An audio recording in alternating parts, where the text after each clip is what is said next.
Like a bolt of lightning, the email slammed into my inbox. Willow Creek Estate, $50,000, $1,000. Auction notice. My pulse plummeted. My father had put his heart and soul into our family house, and now it was for sale. Oh, and the seller's name, my spouse Nathan Carter. Why would he even try? As the walls of our Charleston estate closed in on us, I froze and gazed at the screen, my hands shaking. Did someone deceive you, or was this an error? I knew I had to move quickly or risk losing what I cared about. Hi, I'm Emma Larson. If you saw me walking the streets of Charleston, you may assume I'm just another computer worker buying coffee from a corner shop with my laptop bag slung over my shoulder. However, the stones of Willow Creek Estate, a vast estate situated in the low hills outside of Charleston, South Carolina, bear the imprint of a deeper reality. It is more than a home.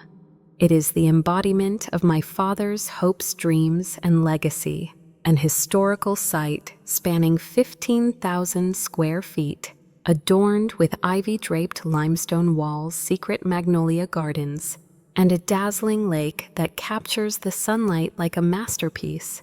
Certainly worth $50 million, but I don't think money can express how valuable it is. William Larson was not your average dad.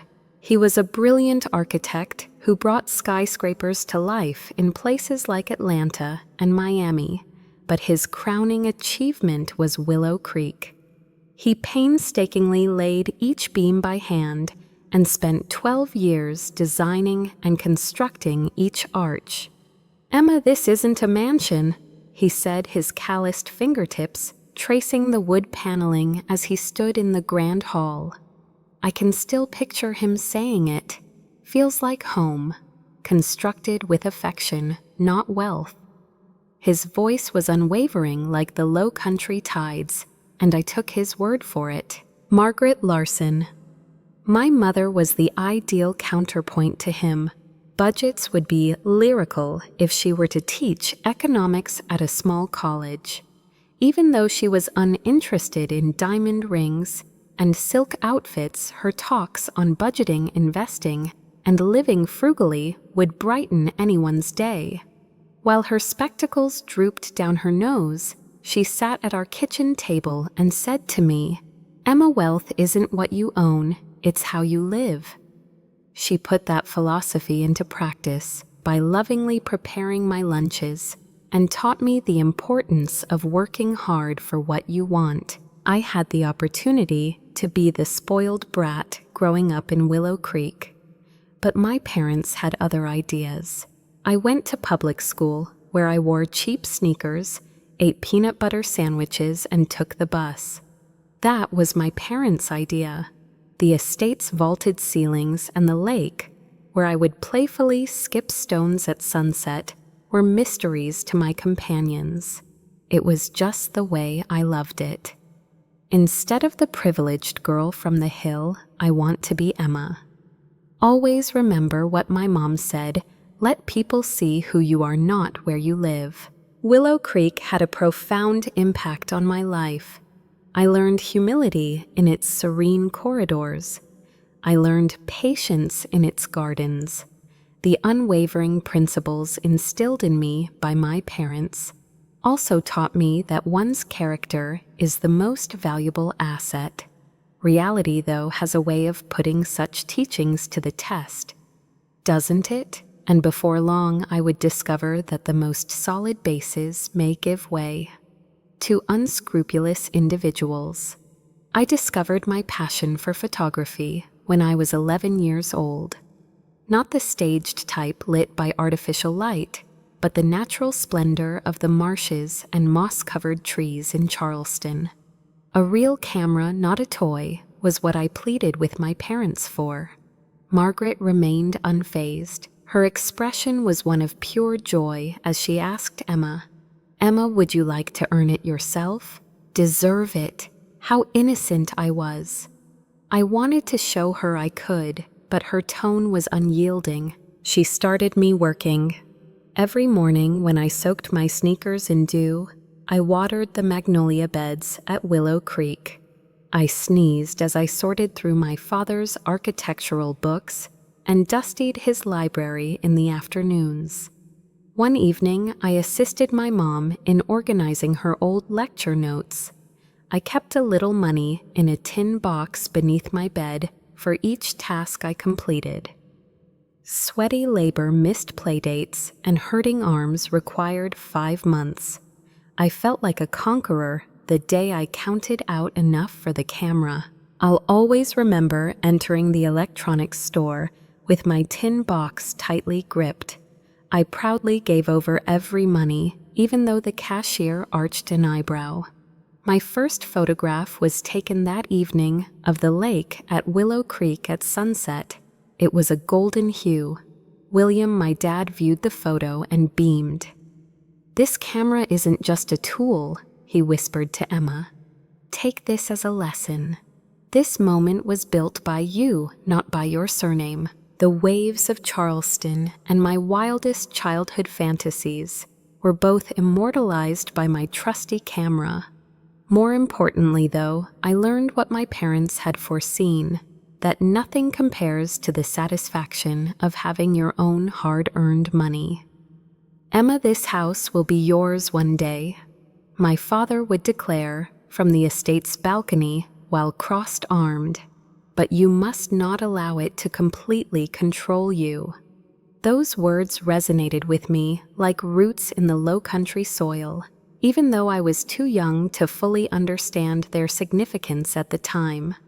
I had no idea that lesson would soon be tested in ways I could never have predicted by life. With my worn-out bag and worn-out sneakers, I blended in with the mob of 13-year-olds at Charleston's Harborview Middle School. Sophie Miller Lilly and Tara, my 3 closest friends, were everything to me. During lunch, we would race across the soccer field, laugh over corny jokes, and trade cookies. Always chatty and inquisitive, Sophie was the life of the party.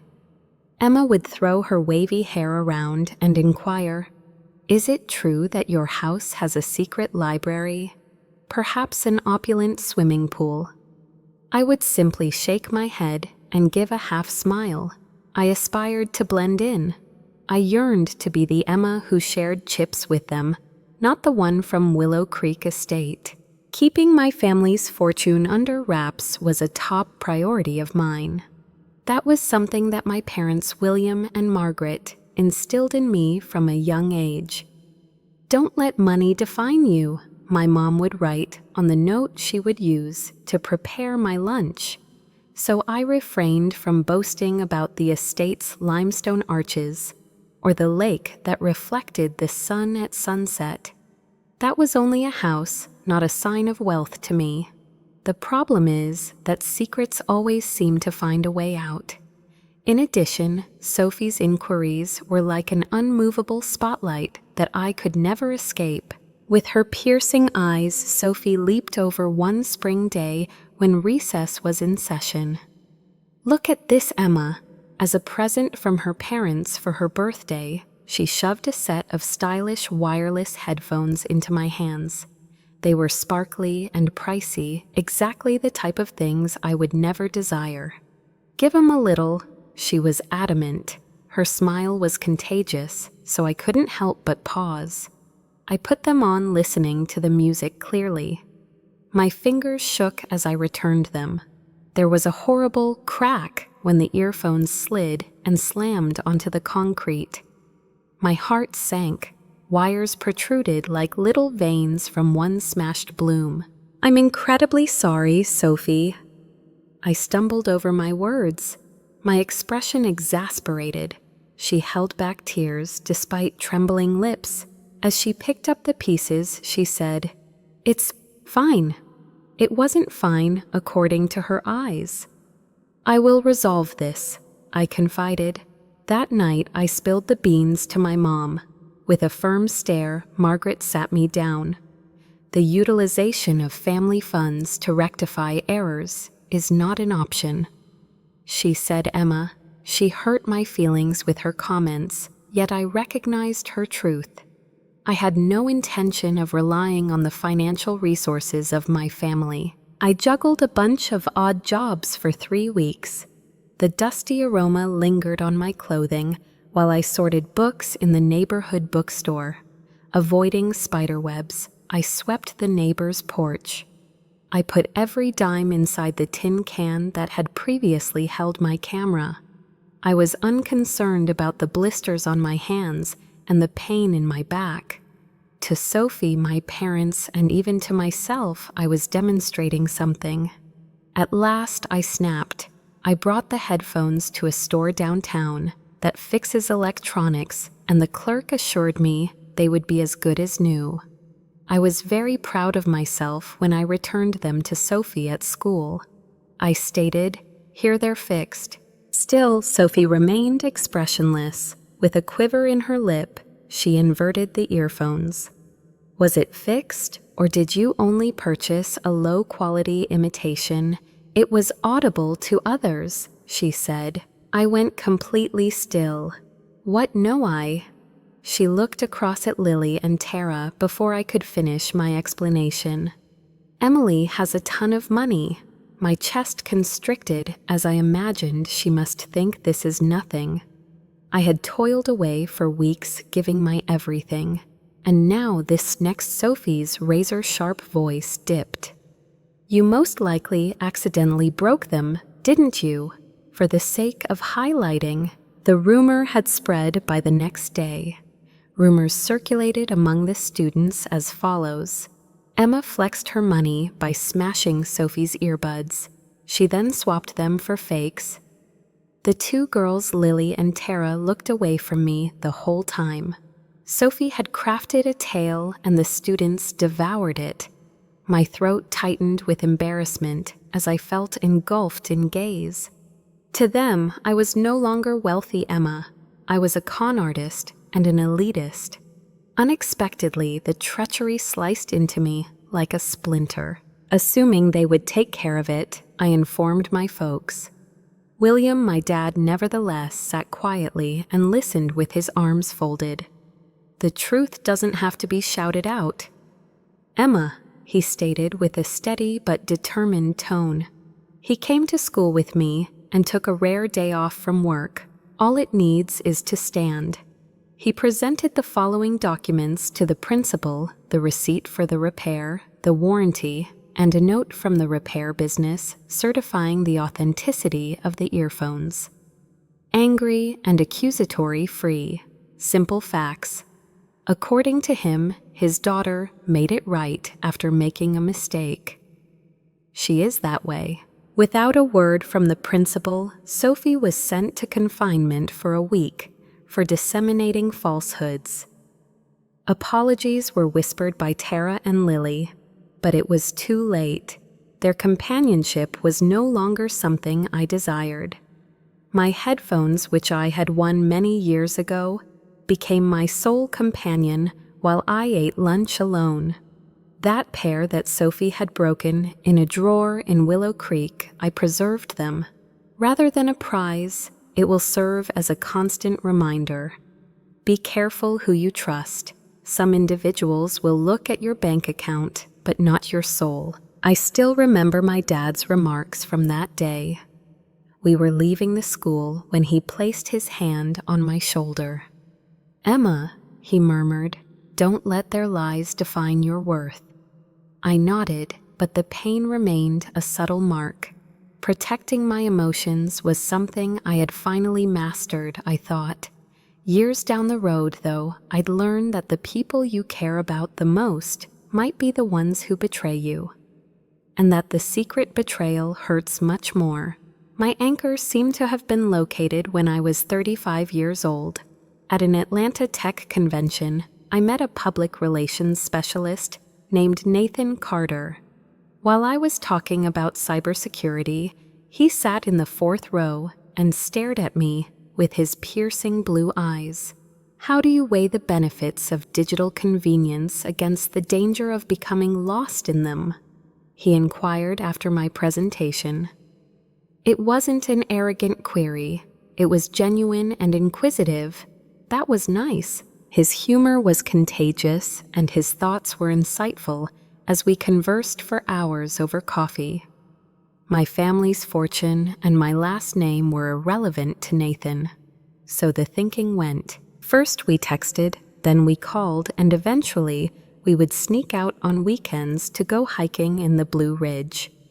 "Emma, you're the only person still lugging around a DSLR," he would remark teasingly, referring to my old camera. When I was around him, I could laugh and feel carefree. Neither the Willow Creek Estate nor my parents' bequest were ever brought up in his inquiries. When I playfully asked, "Are you going to look me up on Google?" all he did was shrug. "I would prefer to know the Emma that you present to me." And that was the final word. We had a little ceremony with Spanish moss flowing overhead as we were married by the Savannah River after 18 months. Margaret, my mother, gave me a firm squeeze as I made my way down the aisle. She murmured, "Your dad would have loved him." I came to trust her. However, fishers seldom make a sound, do they? William died of thyroid cancer 2 years ago, and I took Nathan to Willow Creek 2 years after he passed away. The lake was too still without Dad's voice, and the memories were too heavy, so I hadn't returned since he died. Nathan crossed the iron threshold with clenched jaw. The walkway was framed like a picture by magnolias, and the estate's limestone walls shimmered in the afternoon sun. "You came from this place." Emma, his speech was kind, but there was movement in his eyes, a need that was both fresh and unsettling. It was nothing to me. So all he felt was surprise, didn't he? The inquiries thereafter commenced. Initially, they were laid back. "I was wondering how long it took your dad to construct this house, and whose job is it to maintain the gardens?" However, they quickly became more distinct. "Is there a new appraisal for the estate? What is the strategy regarding ownership?" As my gut nodded, I would respond nebulously. Nathan, who once laughed at my terrible puns and walked with me, wasn't this Nathan. "Emma, if we put both our names on the deed, it would simplify things," he offered while pouring wine over dinner in our Charleston condo. When I said legally, I mean my fork just stood there frozen. "Nathan, it's a family matter," I stated with a calm and collected tone. His eyes remained closed as he grinned. Rapid derailment ensued. Following my father's passing, my mother's grief and deteriorating health made her rely on me more. At Willow Creek, we spent days together going over Dad's drawings and planting magnolias. Nathan became cold and aloof, his once warm personality now cold and icy. After a long day at the garden, I finally made it home one night, my hair reeking of dirt. Holding his arms crossed, he stood at the doorway. "How much longer are you going to maintain this, Emma?" Words like "I'm your husband and not a roommate" landed hard.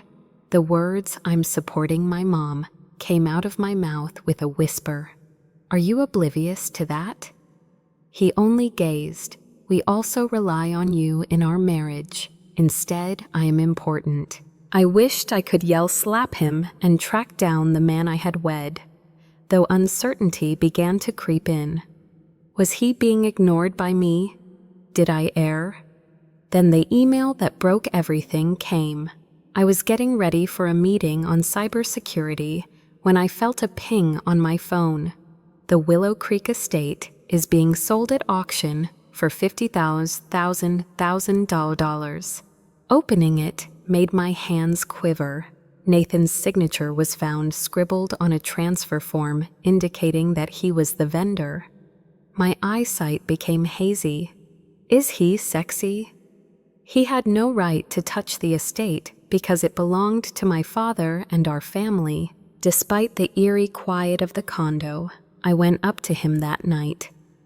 "What on earth did you do?" Nathan, instead of recoiling, he sat back in his chair and looked smug. "I choose the path that would benefit the United States the most. For the transfer, I hired attorney Greg Sullivan for $400,000. No rush, Emma. Aren't we a team? You changed my name, and my anger and betrayal were suffocating me. My pulse was pounding. My heritage was almost stolen by you. His grin disappeared. A thief, you married me. I take what is yours. We may have to end this if you refuse to share. With shaking hands, I contacted Robert Hayes, the attorney for my dad. Robert said with a somber tone, "No Greg Sullivan in South Carolina has a valid license, Emma." I collapsed to the floor as the realization struck in Nathan had been conned. In addition to betraying me, Nathan had been tricked into transferring hundreds of thousands of dollars for fraudulent documents by a scam artist. Nonetheless, the sum was meaningless. His treachery did. I whispered to him, "You broke us, not just my trust." He started to speak, but I strode away. Nothing else could be said. In our Charleston condo, the atmosphere was thick with anticipation of an impending storm. The gap that Nathan's treachery created was far wider than a crack. With firm hands, I signed the divorce paperwork the next morning. My father's lawyer, Robert Hayes, was very efficient. He verified that Nathan's attempt at a transfer was null and invalid, his fake paperwork useless, and his lawyer, Greg Sullivan, a phantom who had escaped with $400,000 in his pocket. That wasn't all Nathan did. He sought judicial intervention by suing me, asserting that Willow Creek Estate belonged to us jointly. I was unfazed by his brazenness. Along with Robert, I had the truth. With its polished wood and subdued tones, the courtroom exuded an icy atmosphere. With a worn suit and sunken eyes, Nathan sat opposite from me. He was bankrupt, self-conscious, and charming. His assertions were hardly acknowledged by the judge. Robert produced the deed to the estate, my father's will, and evidence of Nathan's deceit. The woman. Robert stated with an ironic tone that Larson is the only owner. The gavel dropped, dismissal of case, but Nathan had more in store. After dark, he pounded on the iron bars at Willow Creek's gates and yelled out, "This is my right!" In the midst of his screams, my dad-trained security detail led him away into the darkness. Standing on the balcony, my heart raced but remained unbroken as I observed. I was too hot for him to touch. The next week, I packed up my condo and headed back to Willow Creek. The magnolia gardens murmured tranquility, while the estate's limestone walls basked in sunlight, making me feel at home like an old acquaintance. At the spot where my dad's soul remained, my mom. Margaret came to be with me, her sorrow beginning to fade. With her hand in mine, as we strolled down the shore of the lake, I realized I couldn't let this house to remain a mere memory. Extra credit was due. More was due to US. It was a daring and dangerous thought that I had. What if Willow Creek transformed into a sanctuary, welcoming so many more than just ourselves? While sipping my coffee, I nervously offered the idea to my mom. Let's transform the estate into a venue for celebrations, weddings, concerts, retreats. Her expression changed, revealing her first genuine excitement since Dad's passing. "That would be perfect for your dad," she remarked. Consequently, Willow Creek Haven came into being. First things first, a warm performance hall with exposed stone walls and warm amber lighting was created from what was formerly a dusty storage area in the basement. The grounds were turned into a picturesque outdoor wedding location, complete with a vine-draped white canopy and swaying stalks of lavender. With her artistic eye, my mom planned every aspect, even the flower arches and lantern-lit pathways. Their nods of approval were like a blessing, so I contacted local experts to make sure the estate was safe. The nuptials of a youthful couple took place initially. As they stood beneath the arbor, their vows quivered with a sense of optimism. "This isn't just a place," the bride muttered to her mother Emma. Her remarks struck a chord with me. They were profound. By allowing people a fresh start, I was able to compensate for what I had lost. But I wanted to go outside these confines to pay tribute to my dad. For this reason, I established a scholarship fund for college-bound students through the William Larson Foundation. I and my dad were both very interested in architecture and cybersecurity. We managed to raise $200,000 during our inaugural event, which took place at the magnificent Willow Creek Hall. My father believed in building dreams, not just buildings, I declared while standing firmly on stage. Even though the audience cheered, I wanted to see my mom's delighted grin to know that this was for him. My dad left me more than just a nest egg. Those scholarships were a glimmer of optimism for the future. Willow Creek came alive once again. My mother took great pride in her floral arrangements, which she would create with grace and precision. Her sorrow would diminish with each blossom, and I would hear her whistling jazz standards that were Dad's favorites. Friends toasting at reunions and couples dancing beneath string lights made the estate vibrate with laughter. It seemed as if every happening helped repair the wounds caused by Nathan. Rebuilding a house wasn't all I was doing. Rebuilding me was my goal. As the sun set one evening, I stood beside the lake, watching its surface ripple with a golden hue. My father's words resounded in my head. "Let your value come from what you do." Despite the trust, love, and life I had hoped to receive, I had lost so much. Willow Creek Haven was more than a location. It proved that suffering might have a meaning. Being back on the ground my dad had worked so hard to create gave me a sense of completeness that I hadn't had in a long time. As the Charleston skyline loomed grayly outside the window of the antiseptic office downtown, the parties involved signed the divorce papers.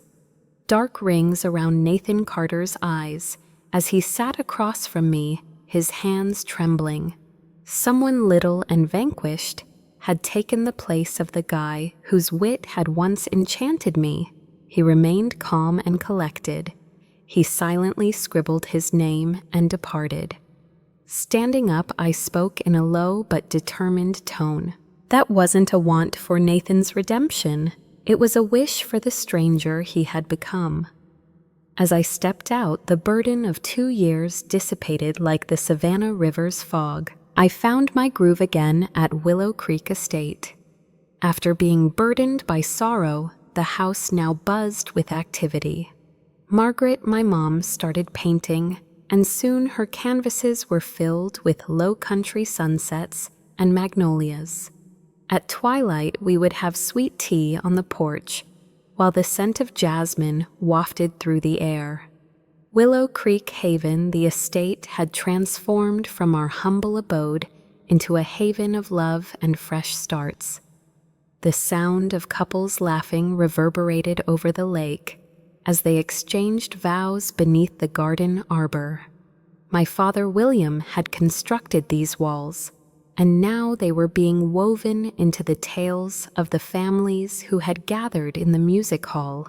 For both of us, every action seemed like a pledge fulfilled. An email arrived in my inbox one spring morning while I was reviewing Haven bookings. Subject: Much obliged. Who is this sender, Nathan, please? The delete button twitched as my heart raced. Why now? The victory went to curiosity. The door was flung open. I realize I don't merit your time, Emma, but I must say this. You were wise to conclude our conversation when you did. I had no choice but to confront my own mortality because of it. Helping individuals get back on their feet after hitting rock bottom is my current job at a Raleigh job center. In all candor, it isn't much. Please understand that the man you previously had faith in wasn't completely deceitful. I am not requesting your forgiveness. I just lacked the strength to cling to him. May you always be blessed with strength. Nathan, he said. With my laptop shut, I made my way to the balcony of the estate where the lake glistened below. Something was sparked by the words, not hurt, nor rage, simply awareness. From the rubble of his failures, Nathan was rebuilding his life. A response was unnecessary. I was not entrusted with his salvation. However, being aware of his efforts, a knot I didn't know was there was untied by its removal. A sense of tranquility washed over me as I beheld the magnolias, their petals fluttering gently in the wind. Things have moved on. Suddenly, I had complete freedom. On a balmy June evening, the first tribute to my dad arrived. Friends, former co-workers, and neighbors who had known him since I was a child were our guests, and we kept it simple as Dad would have liked. With white flowers adorning the walls, the enormous hall shimmered in the candlelight. His picture rested on a table, his grin unwavering and everlasting. My voice caught as I spoke quickly. While my father may have worked his hand to build this house, it was his heart that built us, my mom said, as she gave me a tight grip and her eyes gleamed. I stole a quick glimpse at the live stream of the event as it started. At the entrance, an individual stood. Nathan, please. His face was weathered, his clothing wrinkled, and he looked thinner. As if to ask, "What, Mo?" He looked up at the camera and then raised a hand. "Excuse me." Keeping my distance, I went outdoors. "Nathan, what brings you here today?" His voice was low as he swallowed forcefully. "Simply put, I wanted to pay tribute to your dad. Emma, I'm well aware that I don't fit in here." His eyes pleaded, but I remained unwavering. He had lost everything. You had an opportunity to hold on to one thing, my trust. You opted for selfishness instead. The memorial went on while the sound of voices floated out from the hall. I drew a deep breath. My dad deserves this day. I hope you will not be sorry. He let out a low sigh and stepped back, signaling that he would depart. If anyone showed that much respect for him or me, saying, "I don't expect you to forgive me," he continued. "Please don't despise me." I remained silent. Hate it couldn't fit in my space. The soldiers walked him away, their footfall gentle on the gravel as I motioned to them. I went back to the hall where my dad's picture was waiting and allowed myself to be carried along by the ritual. I listened to the rain that night as I sat in my mom's tea room, which my dad had created. As the Earl Grey warmed my hands, I steadied them with a cup. There were tremors rather than waves caused by Nathan's visit and message. Everything I held dear was rattled when he burst into my life. But even storms eventually pass. Still magnolias were in blossom. My mom continued to giggle. With the promise of the estate's tranquil power enveloping me, I slept soundly. Willow Creek Haven has come a long way by the end of summer. With golden candles and bouquets of wildflowers, we had an autumn wedding, the bride a Savannah poet. Left with an embrace for me, providing a location isn't all you did, Emma. Her comments planted firmly like roots as she spoke of the home. You provided us for our narrative. We took it easy, just 3 occasions a month meticulously planned by my mom and myself. The employees chosen for their genuine caring seemed more like family. This mansion was no longer an artifact. it remained vibrant, a symbol of resiliency and love that lasts. I stood on the balcony as winter descended, taking in the cold air and watching the lake sparkle beneath the pale sky. Laughter erupted from the bride as she posed for shots below, and the husband embraced her tightly. This was it, the conclusion of one voyage, the beginning of innumerable others. As I placed my palm on the railing, feeling the smooth wood beneath my palm. Willow Creek wasn't only a heritage passed down from my dad. It was constructed by me, not by affluence, but by the decisions I made and by persevering when faith failed. I hope this knowledge remains with you, since this is what I have learned. Before everything else, beware of potential asset thefts and do what you can to preserve them. Store all legal documents in a safe place. And secondly, put your trust in people who will cherish you for who you are, not for what you own. Third, make your feelings matter. Even if it hurts, your pain may become the gasoline that propels you toward a beautiful end like Willow Creek Haven or your own personal ideal. What are your thoughts about my journey? For what reasons have you been able to transform adversity into optimism? In order to keep these conversations going, please share your story below. I think you have some light to share with the world, and it needs more.